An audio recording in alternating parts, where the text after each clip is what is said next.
Margaret Ellery was 61 years old when they read her husband's will out loud in a lawyer's office that smelled like burnt coffee and old carpet. And the only thing he'd left her, or so everyone in that room believed, was a condemned bowling alley on the wrong side of town with $43,000 in unpaid liens against it. She thought that was the end of the story, a final small cruelty tacked on to 38 years of marriage to a man who never once explained where his money went. Instead, tucked into a floor that hadn't been resurfaced since Nixon was in office, was something that would make grown men in tailored suits go pale, something that would drag federal appraisers, a county sheriff, and her husband's own business partner into a fight none of them were prepared to lose. The lawyer's name was Harold Beeks, a thin man with liver spots on his hands who kept glancing at his watch like he had somewhere better to be. Across the table sat her stepson, Preston Ellery, 34 years old, wearing a Rolex Daytona that caught the fluorescent light every time he moved his wrist, which was often. Preston ran a boutique investment firm downtown, the kind with reclaimed wood countertops and an espresso machine that cost more than Margaret's car. And he had made no secret over the years of what he thought of his father's second wife. The bowling alley, Beeks said, and its associated debts go to Margaret Ellery. Preston laughed. Not a cruel laugh exactly, worse than that, an amused one, like he'd expected nothing else and found the whole thing mildly entertaining. "Dad really did that," he said, shaking his head, loosening the knot of a tie that probably cost $400. "Honestly, Margaret, I almost feel bad for you. That place has been bleeding money since I was in high school." "He must have had a reason," Margaret said quietly. "The reason is he was sentimental about a building that's falling into the ground." Preston stood, buttoned his blazer, a soft gray wool that draped the way only real tailoring does. "Look, I'll be honest, I offered to buy him out of that dump 3 separate times. He always said no, said he was saving it for something." He made air quotes with 2 fingers, the watch sliding down his forearm as he did.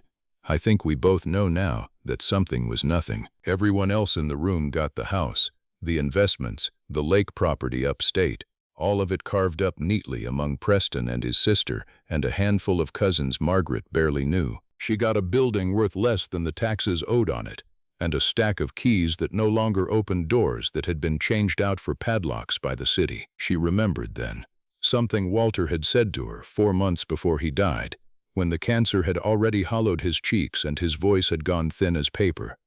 He'd gripped her hand with more strength than she thought he had left and said, "Maggie, the lane, lane 7. Don't let them touch lane 7 before you check underneath it yourself." She'd thought it was the morphine talking. She'd smiled and told him to rest, and he'd gripped her hand tighter and said it again, slower, like he needed her to memorize it. "Underneath, not the pins. Underneath." She hadn't thought about those words in months.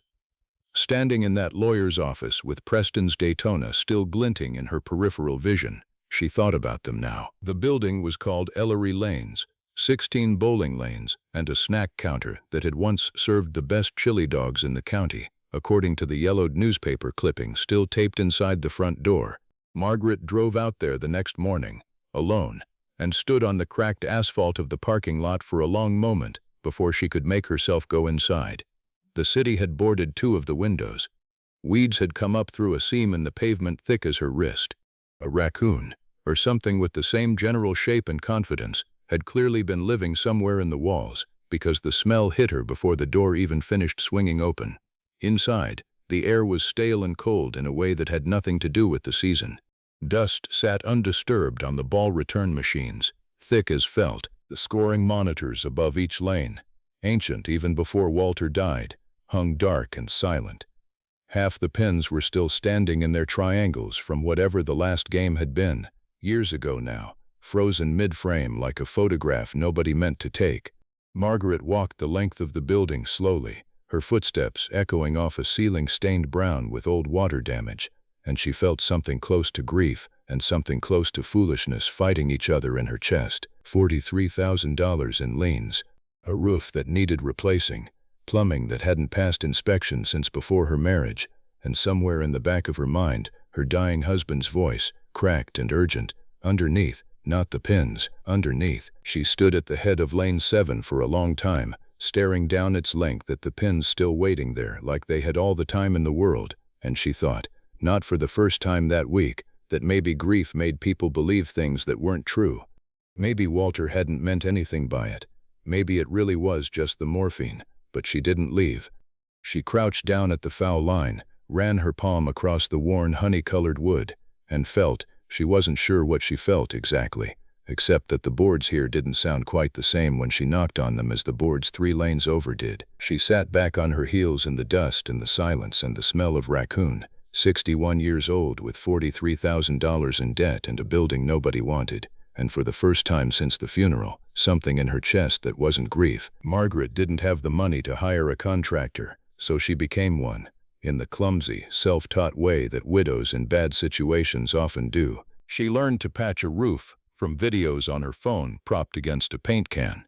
She learned the particular ache of kneeling on concrete for 6 hours straight, scraping decades of gum and grime off lane surfaces with a putty knife because a floor sander was $300 she didn't have.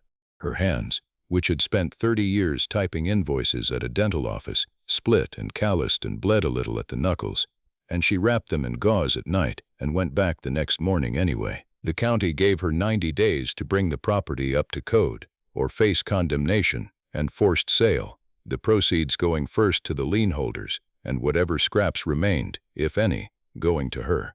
90 days. She wrote the deadline on a calendar taped above the register in thick red marker, and crossed off each morning like she was counting down to an execution instead of away from one. Some nights she sat alone in the dark alley with a space heater humming beside her and ate crackers for dinner because groceries had become a luxury item. And she asked Walter's memory, out loud, why he'd left her this, instead of just telling her the truth while he still could. She was 41 days in, exhausted, sunburned from working with the roof hatch open, when a black Escalade pulled into the cracked parking lot and a man in a checked sport coat got out like he owned the pavement under his shoes. "Mrs. Ellery, Denny Choss. I buy distressed properties in this area." He handed her a card, thick cardstock, embossed lettering, the kind of card that costs real money to print. "I'll be straight with you. I'll take this place off your hands for $65,000, cash, close in 10 days. No inspection contingency. You wouldn't have to touch another shingle.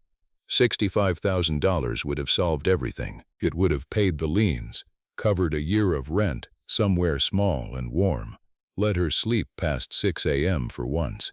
But something about the offer sat wrong in her stomach. The speed of it, the round, confident number, the way his eyes moved past her toward the back of the building instead of staying on her face while he talked. "That's generous," she said carefully, "for a place you say is distressed.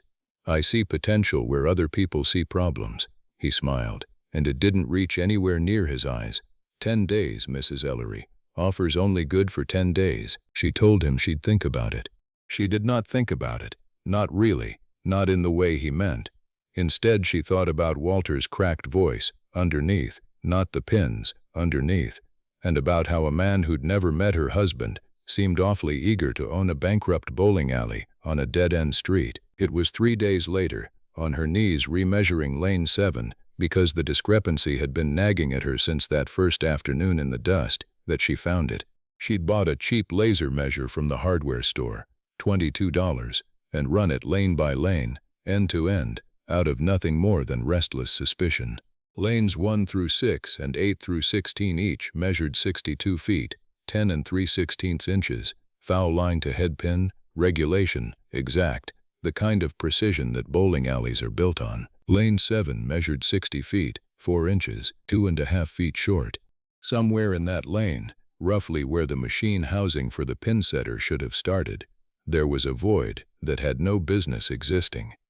Her hands were shaking, she noticed, and not from the cold this time. She pulled up the floorboards at the missing section with a crowbar she'd bought for exactly this kind of stubborn work, plank after plank groaning up out of decades-old adhesive, dust rising into the cone of light from her work lamp like something disturbed from sleep. Underneath the boards was not dirt, not the crawl space she'd expected, but a slab of poured concrete with a rectangular steel hatch set into it, rusted at the hinges, padlocked with a combination dial gone dull and gray with age. Underneath, not the pins, underneath. For now, vitae hampt, vidum. She sat back on her heels and pressed her palm flat against the cold metal and let herself cry for a minute, just a minute, because Walter had known, had planned this, had trusted her to find her own way here, even when he couldn't say the words plainly. Then she wiped her face with the back of her wrist and looked at the dial. 4 numbers. She tried their wedding date first, 0614, and the lock didn't give. She tried his birthday, and nothing. She sat there in the dust with the space heater ticking behind her and thought, what would Walter trust me to remember? What did he say to me more than almost anything else in 38 years? And it came to her almost the way his voice used to come to her across a pillow late at night. The day they opened the alley together, young and broke and hopeful, back when hope still felt cheap and easy. She turned the dial to 0922, the month and day, and beneath it the 2-digit year they always argued about remembering right. No, wait. It was actually the year they'd gotten engaged, not married. He used to tease her that she always mixed the two up. 092261. The hatch groaned open on hinges that hadn't moved in years, releasing a breath of stale, mineral-smelling air from somewhere far below. A ladder, rusted but solid, descended into a chamber roughly the size of a one-car garage. Poured concrete walls, dry despite everything, dry enough that whatever Walter had hidden down there had survived untouched by damp or rot. Margaret climbed down slowly, her work lamp swinging shadows across the walls, her heart going so hard she could feel it in her throat. The room was lined with steel shelving, the industrial kind, and on the shelves sat wooden crates, dozens of them. Stenciled with faded lettering she couldn't read at first in the poor light. She pried one open with her crowbar and found, packed in straw and brittle newspaper dated 1987, stacks of paper currency bound in old rubber bands that crumbled the moment she touched them. Gold certificates, she realized after a moment of staring, the kind the government stopped issuing back in the 1930s, each one worth a small fortune to the right collector, and there were hundreds of them. But that wasn't what stopped her breath entirely. On a shelf near the back, set apart in its own velvet-lined case like whoever had built this room understood exactly what they were protecting, sat a single sheet of stamps behind cracked yellowed glass. Margaret didn't know much about stamps. She knew this one because Walter had told her about it once, years ago, half joking, the way people talk about impossible things, a story about his grandfather working the postal service in Washington back before the war, and a printing error that never should have made it out the door. She read the small typed card, tucked beneath the frame, with hands that wouldn't stop trembling. An inverted Jenny block, 4 stamps, uncancelled, the plane upside down on every one of them, the way it had been printed by mistake in 1918, and almost immediately recalled. She'd heard the word before, somewhere, on a documentary Walter had made her watch on some rainy Sunday, and she remembered the number that had gone with it, or something close to it. Over $1 million for a single stamp. And here in this case sat 4 of them, together, uncancelled, in a block nobody outside her husband's family had apparently ever known existed. There were deeds in the crates too, and a leather ledger in Walter's grandfather's handwriting. And slowly, sitting on the cold concrete floor with dust in her lungs and tears drying on her face, Margaret began to understand. This building had never been a failing bowling alley that happened to have a basement.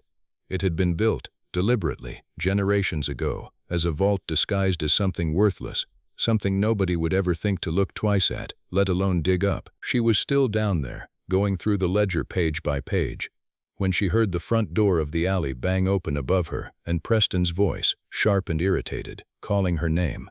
She climbed the ladder fast, closed the hatch, kicked sawdust and a scrap of tarp over it, before she came around the end of lane 7, to find Preston standing in the entryway, with Denny Choss beside him, and behind them both, a man in a tan uniform she recognized after a beat as the deputy county sheriff. "There she is," Preston said, and his voice had lost every trace of the amused condescension from the lawyer's office. He looked tired, sharper, hungry in a way she hadn't seen on him before. "Margaret, we need to talk. Denny tells me you turned down a perfectly reasonable offer." "I don't remember it being your business, Preston." "It became my business," he said, When I found out my father amended a private trust document 4 years ago that names me contingent beneficiary of any, quote, undisclosed assets on the property, should the current owner fail to meet code compliance within the county deadline. He smiled, thin and cold. You've got, what, 4 days left? Sheriff Talbot here has a condemnation order ready to file the moment that clock runs out. Save yourself the trouble. Sign it over to Denny, split the 65 with me, and we all walk away happy. The sheriff, a heavy-set man with a mustache and eyes that wouldn't quite meet hers, held up a folded document without quite offering to hand it over. It's all in order, ma'am. County's just following procedure. Margaret felt something in her chest that was not fear. It surprised her how much it was not fear. Funny, she said slowly, that a distressed property buyer, with a driver waiting outside, knew to show up here with a county deputy 4 days before a deadline nobody but the two of us should know about. She looked at Preston. Did your father really write a trust clause about undisclosed assets, Preston? Or did you write that yourself sometime this week? Preston's jaw tightened. Behind him, Denny Chauce shifted his weight and looked, for just a second, considerably less confident than he had in the parking lot. Careful, Preston said, though his voice had thinned out at the edges. You're grieving. It's making you paranoid. I'm not paranoid, Margaret said. I'm awake. That's a different thing. She reached into her jacket pocket, and Preston's eyes followed the movement the way a man watches a gun, not a phone. She held it up so he could see the recorder app still running, the red timer ticking past 4 minutes. I've had this going since you walked in the door. I've got you on tape admitting there's an undisclosed asset clause you're claiming exists in a trust nobody else has ever seen or filed. I've got Mr. Chauce's card, which lists a business address that, I checked this morning, belongs to a shell company registered in your name, Preston, not his. Denny Chauce doesn't buy distressed property. Denny Chauce works for you. Denny opened his mouth, closed it again, took a half step back toward the door like the building itself had gotten hotter. And you, Sheriff? Margaret turned to him, and her voice, to her own surprise, did not shake. I called the county clerk's office this morning, before any of you got here, because Walter taught me a long time ago that when someone's in a hurry to take something from you, you slow everything down and check the paperwork twice. There's no condemnation filing on record for this address, not one. What you're holding is a blank template, Sheriff, and I'd guess you know that, and I'd guess somebody's paying you considerably more than county wages to wave it around. The sheriff's mustache twitched. He didn't answer. He didn't need to. The color leaving his face did the talking for him, a slow gray creeping up from his collar that told Margaret everything the recording hadn't already confirmed. You have no idea what you're talking about, Preston said. But the words came out smaller than he meant them to, and his hand, the one with the Daytona on it, had started, almost imperceptibly, to shake. I know Walter left this building to me, clean, in a will Harold Beeks filed and probated 8 months ago, Margaret said. I know there's no trust amendment, because I asked Beeks this morning too, and he told me flatly he's never drafted or seen any such clause in 30 years of handling your father's affairs. I know what's underneath Lane 7, Preston. I don't think you do. And I think that's the real reason you've spent 41 days pretending you didn't care about a bankrupt bowling alley, while quietly sending a man with a fake company to buy it out from under me before I figured out why. The silence that followed had weight to it. Denny Chauce was already moving toward the door, muttering something about a call he needed to make, his checked sport coat swinging awkwardly as he half-jogged across the cracked parking lot outside. The sheriff folded his blank document back into his jacket without a word and followed him out, not quite meeting Margaret's eyes on his way past, his footsteps too quick for a man supposedly just following procedure. Preston stood alone in the doorway of the alley his father had built, the afternoon light behind him throwing his shadow long and thin across the lanes, and for a moment he looked less like the man from the lawyer's office and more like a boy who'd been caught, plainly and completely, at something he couldn't talk his way out of. Here are my terms, Margaret said, before he could recover enough to try. You will not contact Denny Chauce, or anyone like him, about this property again. You will not so much as drive down this street. And if I ever hear you've gone near Sheriff Talbot, or Beeks's office, or anyone else trying to manufacture paperwork against me, I will take this recording, and everything else I've documented over the last 3 days, to the district attorney myself, Do you understand me? Preston didn't answer right away. His throat worked once, twice, and something that might have been the beginning of an apology died somewhere behind his teeth before it could form into words. Then he turned, without another word, and walked out into the parking lot. His footsteps unhurried in a way that looked, to Margaret, entirely like a performance for an audience of no one. She stood alone in the alley for a long time after the Escalade's engine faded down the road. 16 silent lanes stretching out around her, dust drifting slow through the last of the afternoon light. And she let herself finally, fully exhale. It took the better part of a year to sort everything out properly. Appraisers from 3 different auction houses, a lawyer who specialized in numismatic and philatelic estates, quiet conversations with the Smithsonian's Postal Museum about the inverted Jenny block that ended, eventually, in a sale that made the evening news under a headline Margaret still couldn't quite believe had her name in it. The gold certificates went next, sold carefully, patiently, to collectors who understood what they were looking at.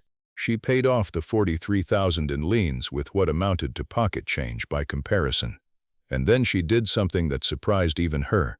She rebuilt the alley. New pins, new scoring monitors, the honey-colored lanes resurfaced and gleaming under lights that actually worked now. She kept lane 7 exactly where it was, regulation length restored, the hidden room beneath it sealed and quietly forgotten by everyone except her. She hung a small brass plaque near the entrance, nothing showy, just Walter's name and the years he'd run the place. And underneath it, in smaller letters, the words he used to say to her on slow Tuesday nights when business was bad and neither of them knew yet what was waiting under their feet. Some things take a long time to pay off. If you've made it this far, you know exactly what I mean when I say some of the best inheritances don't look like anything at first. They look like a burden, like a mistake, like the short end of somebody's will. Hit that like button if Margaret earned this one, because honestly, I think she did. And if stories like this are the kind of thing you want more of, go ahead and subscribe. Tap the little bell so you don't miss the next one, because we've got plenty more where this came from. Tell me down in the comments what you would have done in her shoes, whether you'd have taken Denny's $65,000 and walked away, or whether you'd have trusted a dying man's last words the way she did. Margaret still opens the alley every Tuesday night for league play, still ties on her own shoes and rolls a game or two herself before closing up. And if you ask her about lane 7, she'll just smile, quiet, and tell you it's her favorite one in the house. She never says why. She doesn't have to. Whew.